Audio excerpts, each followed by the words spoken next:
This episode of the Craze and 10 or Less is sponsored by Catch the Crazies, now on Kickstarter.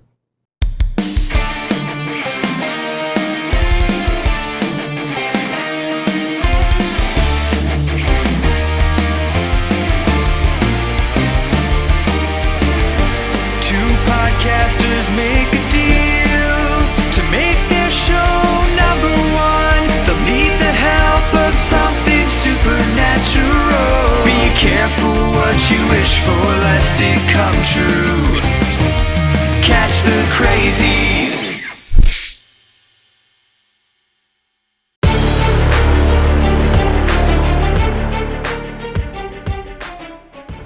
Welcome to the Craze in 10 or Less. This is the show where I give it to you in 10 minutes or under, and if I don't,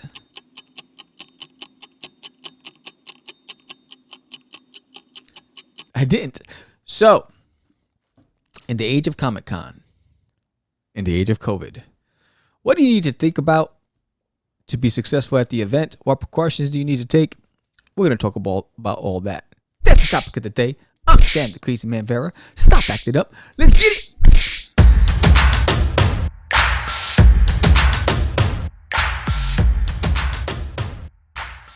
So, why this show? It's because we're getting ready for PowCon, and PowCon is this Saturday. So I'm only a few days away from PowCon, and I thought, you know what? I haven't done a con in 2 years. I'm sorry. I haven't done an event in 2 years.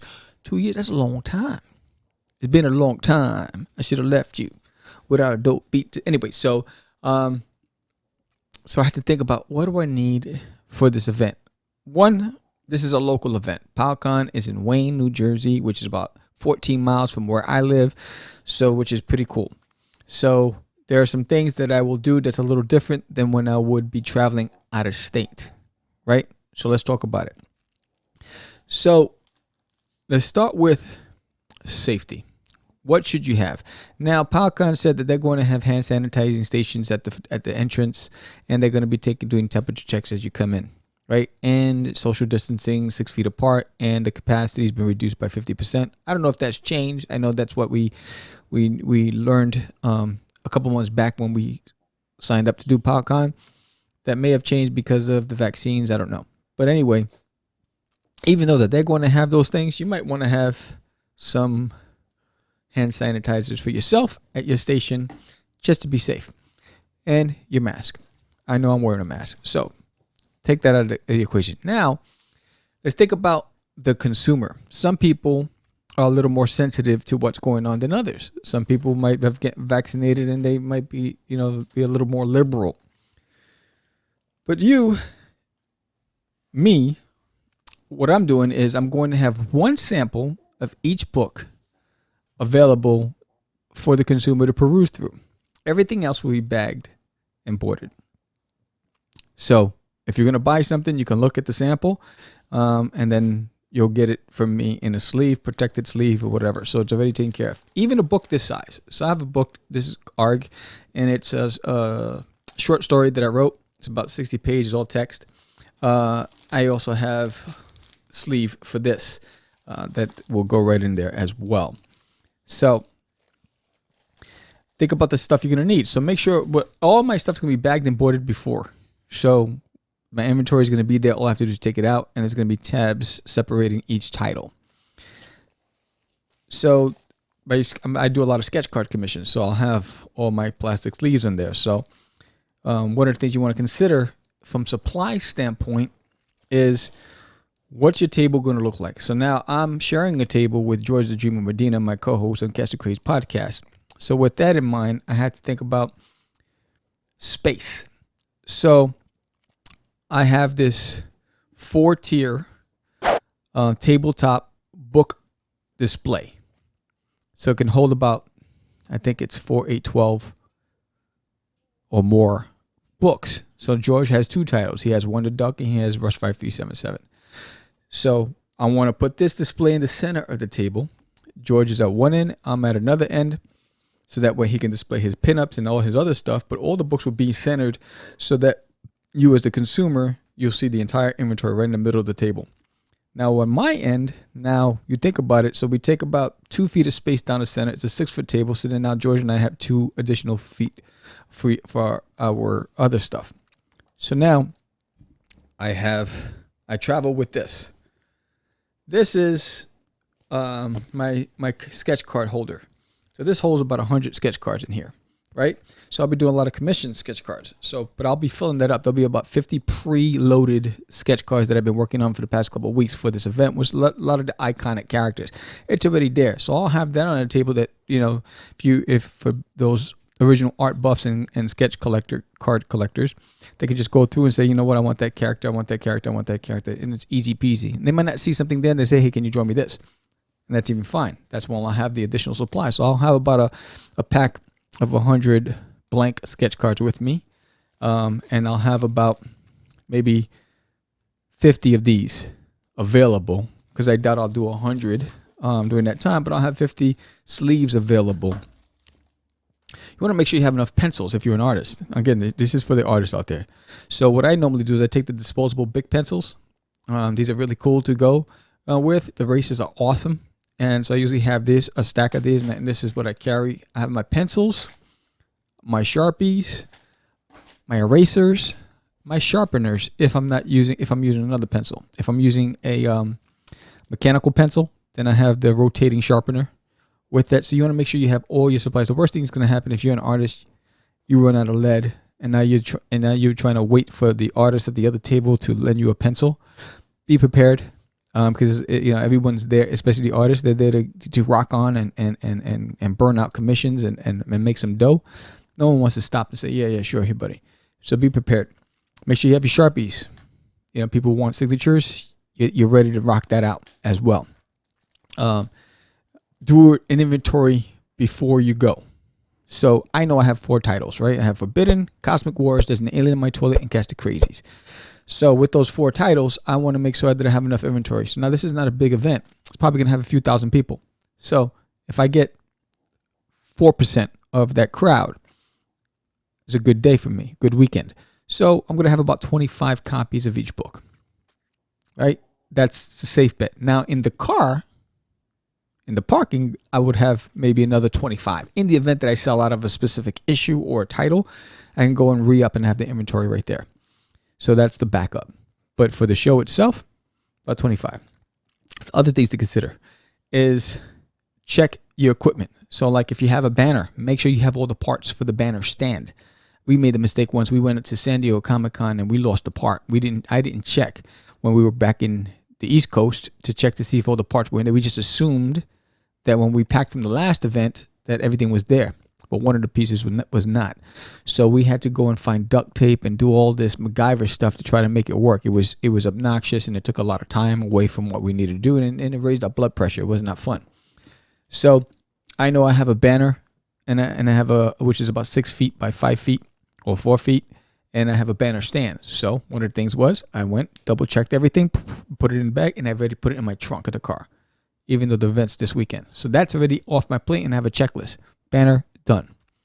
I carry plastic hard case long boxes for my books. So I already started packing the long boxes. And I realized I didn't have enough issues of number 1 for Catch the Crazy, so I had to order another supply of it to be able to have for this event. So make sure you have enough of what you're going to be promoting out there. Pinups, same thing. Have a system in place to be able to, because I have maybe 15 different versions of pinups. So I have a long portfolio holder with sleeves similar to the sketch cards, where you can go through and see which pinup you want, and then I'll have them all in one box, and I can just pull them out, and here, boom, you have your pinup. Have some rubber bands too. Business cards. You want to exchange information. If you have a business card, have some sort of portable device with you so that you can capture emails. So I'll have my iPad Pro with me, so this way it'll be set up. So if people want to get know what events we're going to be doing, when our next campaign is going to be, when our stuff hits the stores, they can get the newsletter from us. So I'll have that there to be able to capture that information instead of writing it down. Right? So we talked about pencils, we talked about pens, we talked about your books, your sleeves, your equipment, double checking, inspecting, make sure you have your tablecloth. The event's not going to give you a tablecloth. Make sure you bring your tablecloth. Double check it. Make sure you press it and steam it. It's nice and clean, nice and neat. Then, now, money. We're exchanging money. Some people might be a little apprehensive about exchanging money and would prefer to use a credit card. So what I would recommend is get yourself a Square reader. Let's see right there. Bang. There it is. Get yourself a Square reader. And not only that, make sure you have your portable charger with you to make sure it stays charged. Now, this is so you can take credit cards. What's great about this and the app that comes with it is that you can itemize your inventory. Like I haven't used this in 2 years, so I dedicated tomorrow to troubleshooting and just double checking and updating my inventory and making sure everything's aligned with my bank account, and so that way the money exchange can be seamless.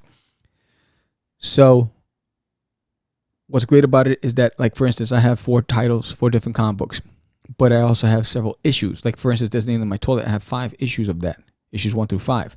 So if someone says I want to buy issues 1 and 2, they can go in and select issue 1 and 2, and they're itemized. That helps me for my inventory control purposes. So if I know that my total inventory on hand is, say, 100 copies, and I sold 40, I have 60 left. Instead of me having to physically count, I already see what I sold, because you have your ledger that it does for you. So every title has its own menu option. Forbidden, issue number 0. Cosmic Wars, issue number 0. Boom, boom, boom.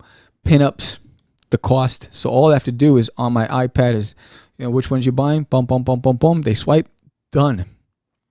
Everything's done. Easy peasy. No muss, no fuss. And that's a great option. If you're taking cash, because some people going to want to pay cash, have enough singles in your register. So I take a bank, a little like it's like a little money bank with a lock, and it has a slot for singles, 5s, 10s, and 20s, right? So I take about maybe 50 singles, 15 5s, 10 10s, and maybe 5 20s. And I have that in there that I do in advance so I can exchange money. And I have a ledger. So if I'm not using the e-reader, and I'm physically exchanging money, then I have a ledger to track what I'm selling. Forbidden, issue 0, blah, blah, blah. And then what I do is I merge the two, and that'll tell me what I have left in my inventory. So it's a great option when you're out there. So I would suggest you make that investment. We also podcasting, right? So I have to go make sure I have all the tools. I have the mic connections for the iPhone, because I'll be using the iPhone over there. We're not taking any heavy equipment. We're not sure if there's any Wi-Fi, and there's my dog acting up. I'm going to bust up in a second. And so you want to make sure you inspect everything before you go. We have the luxury of that. I'll be in Jersey, so I can just have everything in my car. If I was traveling out of state, I'd have everything. I'd whatever. I do the math. What's the capacity at the event, and then I start deducting what I think potentially I can make and how many units I'm able to push, and then I will ship that information. And basically, I'll have that additional inventory at the hotel. So, like, I don't take everything day 1, day 2, day 3, and because you don't know what you're going to be able to move. Now, recommends if you're having a slow couple of hours at the event and you're not getting the reaction to your table or your product that you thought you would get, my recommend is you get off your table, get off your seat, and walk. Look at your peers. Look at your competitors. What are they doing? What's attracting the crowd to their tables? What's the energy feel like? Are they standing? Are they sitting? Are they socializing? Smiling? If you're sitting there and you look like a bouncer at a club, you're not going to attract anybody. If you're sitting there, you look like somebody sitting at a bar who's been drinking all night, you're not going to get anywhere. If you're sitting there and your head's been down the whole time because you want to draw and catch up to a project that you have a deadline for, why'd you even go to the convention? That was just a waste of your time. So one of the things is I try to book commissions for certain time slots. Like I'll be doing commissions from this time to this time. So if someone came to me, if we open up at 10 a.m. and someone comes to me and says, hey, I don't see any characters in your book. And are you able to draw Batman for me? Sure. Come back at 1 o'clock. And this is 10 a.m. Right? Why? Because we just opened the door. The last thing I want is to have my head down and we just opened up. So what I'd say is, I'll be drawing from 12 to 1 or from 2 to 3, whatever it is. Come up with a slot that works for you and then tackle. And then I know how long, if it's a sketch card, it takes me about 10 minutes, a sketch card. So if I take on 5 commissions, it's about an hour that it'll take me to do all those cards. So know your limits and know exactly what you're able to do and produce, and be honest with the person that's looking to commission you to do something for them. They'll respect that and they'll come back. They always come back. So if someone's interested, I always take the money in advance. So you gotta pay now and you get it later. Just be honest, be transparent with everybody that comes to your table. Have your money, have your supplies. Double check your inventory, your equipment, and then, although I never been to this event, so it's a drive from my house, about 14 miles. But I'm going to have a cooler, a couple of hoagies, some drinks. In the event that there is no food, I don't know what it's going to be like over there. I don't want to make assume. And the worst thing that can happen is that you have to leave the venue to go somewhere a couple of blocks away to find food. So have some refreshments with you. Have some stuff that you can snack on. I tend to not like to get off my table and leave. I usually stay at my table all day. But because we have a podcast and we're also hosting a podcasting panel at this event, I will have to be away from the table a couple times to get some inventory, some footage, some interviews and some footage going. So again, that's why it's important to just make sure that you communicate with the people that are there. I made specific requests with the convention promoter to have peers of mine who are going to be at the event at a table next to us, so that way we can cover each other for breaks. Always have a partner, wingman. So those are some of my recommends. I could have missed a couple of things. If you want to hear more, if you want me to walk you through setting this up, let me know. We can do I can do a show on that, and we can go into detail with that. I hope to see you at PalCon this weekend, Saturday and Sunday. There's One Pal Drive. The information's right here. Join us at our podcasting panel, and we still have time to enter that art contest. So, also, Cast the Crazies is on Kickstarter, and we have from this day it ends this Saturday, so we have 5 days left of the campaign. So I hope that you can back the book if you want to laugh and break away from all this craziness in this world and the stress and the cancel culture, and escape with something that's different. It's not a superhero book. It's quirky, it's nerdy, it's goofy, it's fun. We're up to issue 3. Pledge today. Support Cast the Crazies. I hope to see you this weekend. Give me a thumbs up if you like this episode. Subscribe, hit that like button. Leave a comment below. Let me know your thoughts about this. Thank you so much. And if you want to be featured on Cast the Crazy podcast, just hit us up. I'm Sam the Crazy Man Bird. This is the Crazy 10 Less. Talk to you soon. Peace.